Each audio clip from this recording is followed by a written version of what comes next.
Welcome back to the channel. It's Brandon and I own Tico's Cards.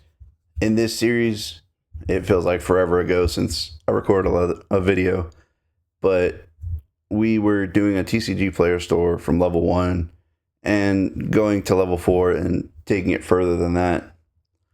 If you ever started a TCG player store, let me know in the comments like how long it took you, where your store's at currently, and with everything that like the trials and tribulations, what you've learned, what you think you can do better, and stuff like that. So yeah, hopping into the last video I think I did was around like May 7th, and I was supposed to go overseas, and then that ended up not happening. Luckily, I wasn't one of the ones literally on the flight line ready to leave when we got word that we're not going anywhere for the foreseeable future at the time being. So with that being said, like when we found out, I took some time off. It took me about 2 weeks before I turned my inventory back on for the TCG player store. And like, let's just say like I needed the break. Nothing against like the business side and me doing this, but with everything going on, like this is something like big where you literally get told you're going somewhere and then all of a sudden you're not going anywhere. So yeah, with that being said, I am here. I'm home, and we did turn the inventory back on, and I did buy somebody's collection, about 30 something cards. Spent about $150, and we made quite some money on those cards.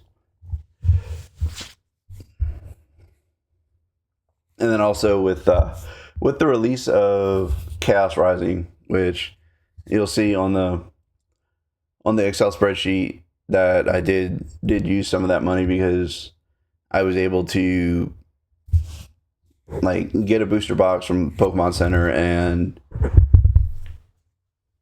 an ETB. So like yeah, without anything going on, there's literally about 2 weeks on this Excel spreadsheet where I have 0 sales.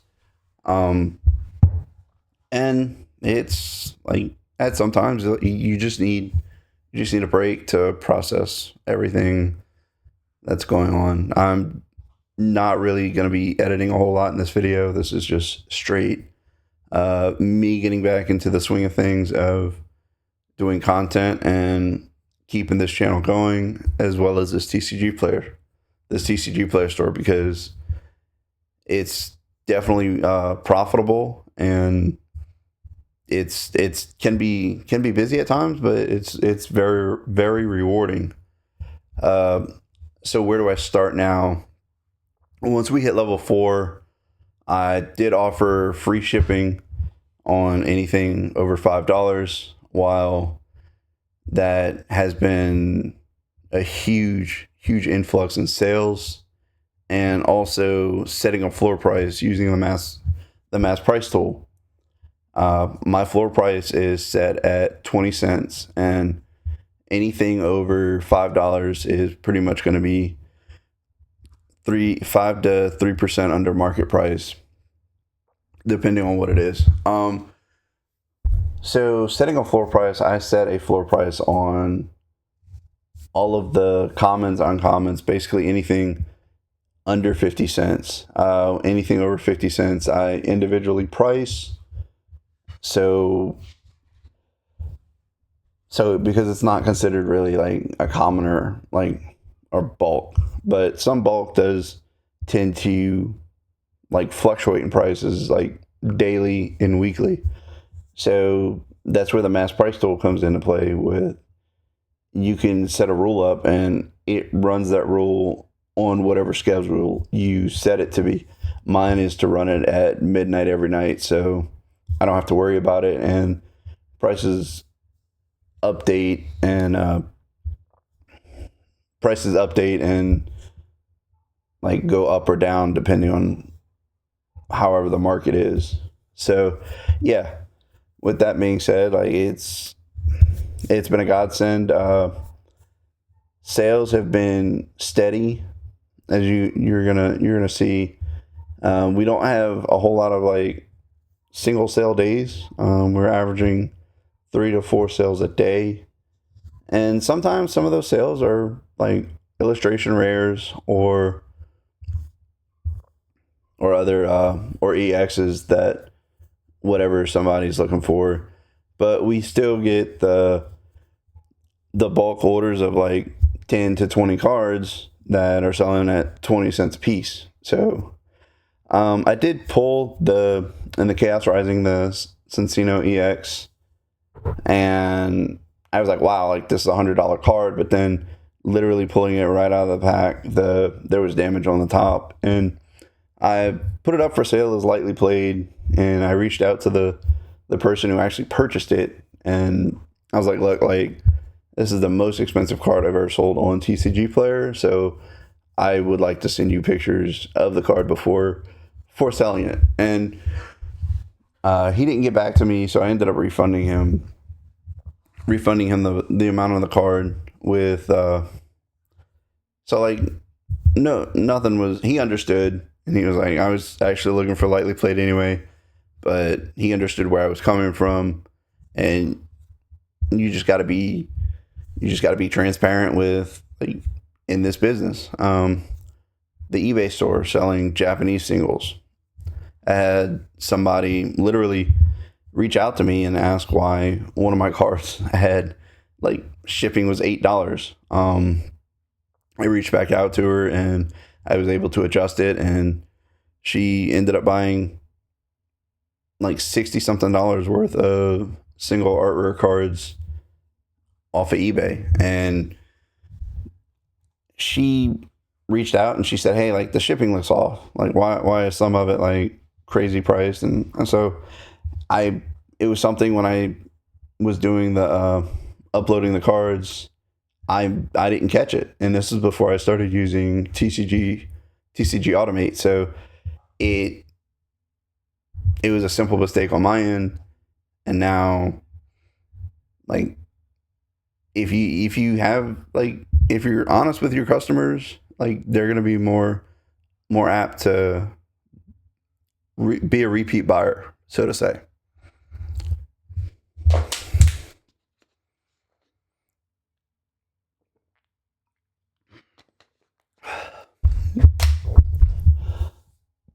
And I still am having the issues with the post office.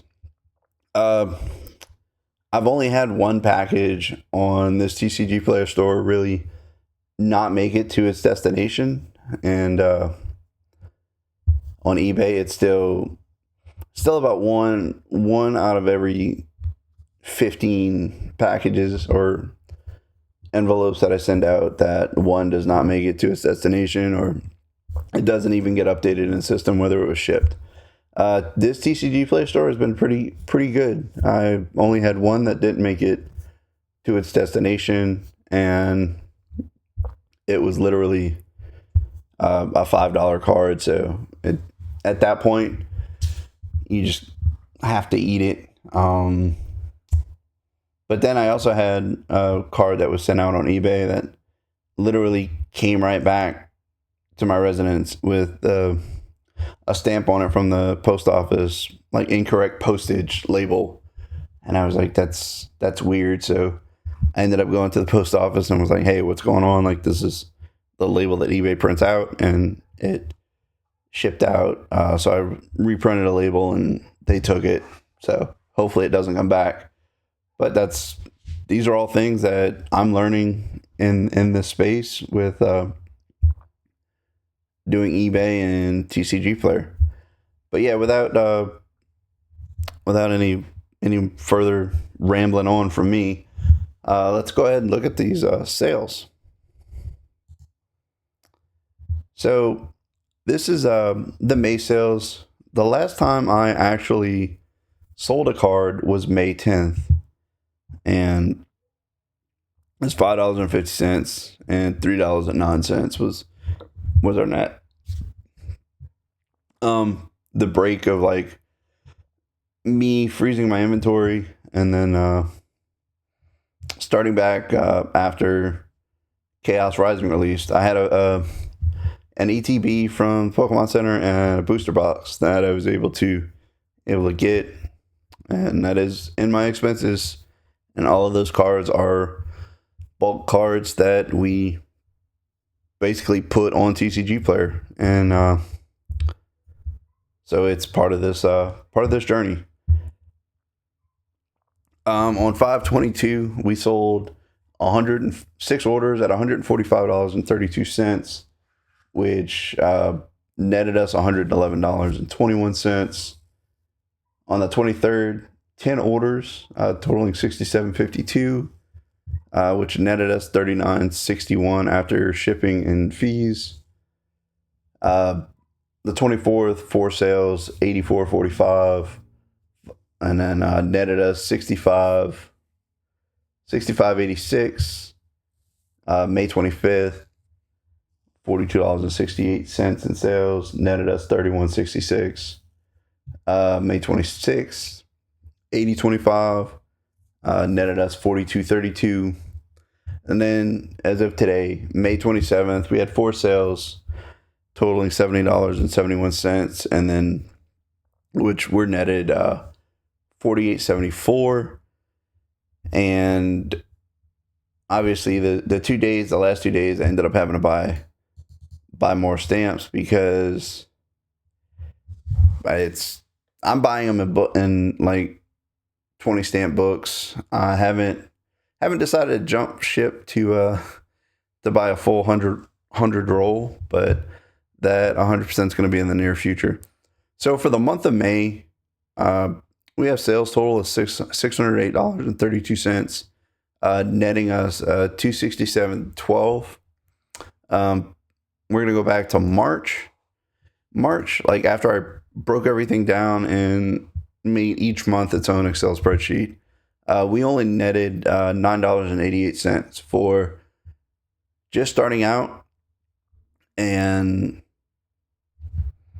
like spending the initial $80 for the cards. Like that's a positive. $9.88 in the positives. April, we're only in the positive $71.09. So you add $9, you're $80 and some change in the positive for 2 months after buying the 160 card collection and then some more stamps. And then back to May, we're in the positive $267.12. So if you add the $80, you're going to be sitting at roughly around $326 and some change. So overall, we're not bad. Showing an increase in sales every month, and obviously it's a clear indication that now that I am home for God knows how long, I can get out there and start buying more collections. Like the $160 collection, like that was somebody that posted something on Facebook. We spoke back and forth, and we met up at a police station. It wasn't a bulk order, but it was cards that like he was willing to let go, and I was like, hey, like I can use this for content on TCGplayer. But hey, if you guys want to see more content like this, please leave a like, comment, subscribe. It really helps me out and getting back into making content for you all.